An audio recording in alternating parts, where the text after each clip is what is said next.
pretty mad that I'm doing another breaking news video, and yet I'm not.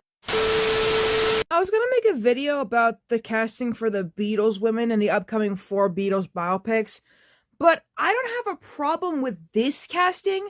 I had a problem with the other casting, just not this one for some reason. Like, they're not that accurate. But some of them were actually good fan castings. Like, some of the fans did cast some of those people as the roles. So I'm not too mad about it. In case you wanted to know my thoughts, I'm okay with those castings, to say the least. But alas, we're not talking about the Fab Four, but instead, a different band.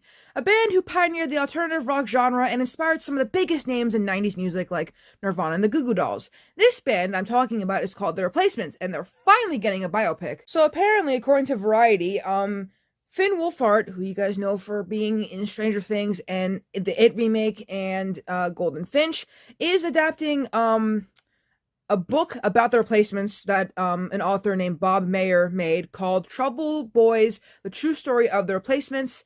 That is what they're using for the source material. Are the actors going to be involved? I don't know.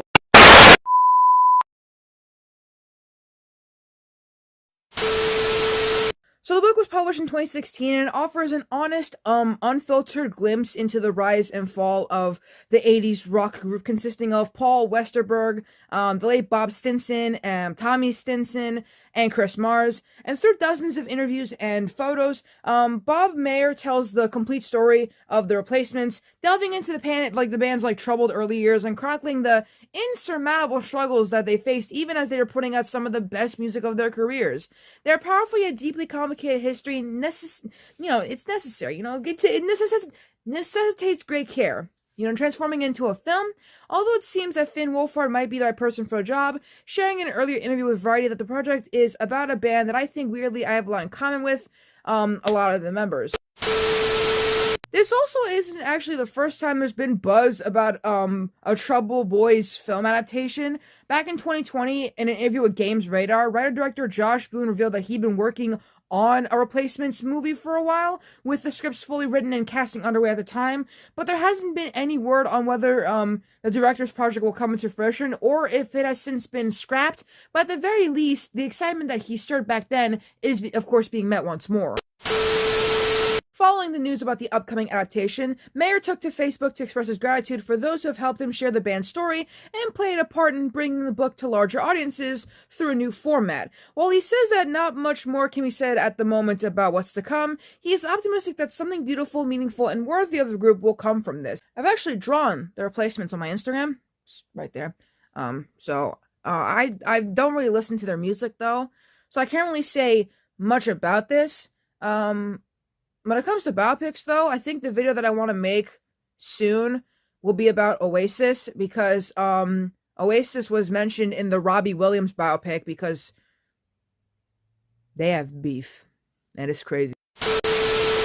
I also want to say that the casting for Liam in that movie is actually spot on, and it's also the same actor who plays George in Midas Man, so I hope they will use him again if they ever make an Oasis biopic. And I can't remember if they mentioned Noel in the biopic, or the Robbie Williams one, because I only saw Liam, and I was like, oh shit, Liam, because Robbie and Liam don't like each other, so I don't know if we can get a good casting for Noel, but we can try. If we can find a Manchester man with really thick eyebrows, and I mean really thick, because look, the Liam casting was perfect, but I need someone with really thick eyebrows to play Noel. Okay, I'm dumb, and I never watched the biopic, but I just googled some pictures of Liam that I needed for that clip before, and I'm just now realizing that Noel was also in the movie. Therefore, I think if they're going to make an Oasis biopic, those two right there, take those guys and put them in. But I am pretty excited for, that movie, that biopic.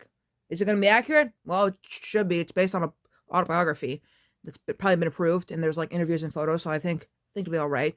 So I don't think we have to worry too much. That cannot be said, though. No, I'm kidding. Okay, I'm kidding. Okay. Because next video, we're talking about the Lost Boys musical again, because we actually have, news. We have casting, and we also have a date for previews, because in case you guys didn't know, right now Beetlejuice is in the Palace Theater, but it's like a limited run. But once the ghost of the most, makes his way out of that theater. It's time for vampires to get into that theater. Vampire. But I will be talking about that in the next video. Once I talk about what's the next video after the thing. Okay, Batman versus Dracula. After I talk about Batman versus Dracula, I will talk about an update on the Lost Boys musical. And then after I talk about what's also next on the list, the Halloween Tree, I will be reacting to a short film for the newest version of the Teenage Mutant Ninja Turtles called Teenage Mutant Ninja Turtles Chrome Alone 2. It was funny. I was hoping there would be more with those guys. They have a show. I should watch it, but I don't have Paramount Plus, but I heard it's good. And I'm really excited for this version of the Turtles.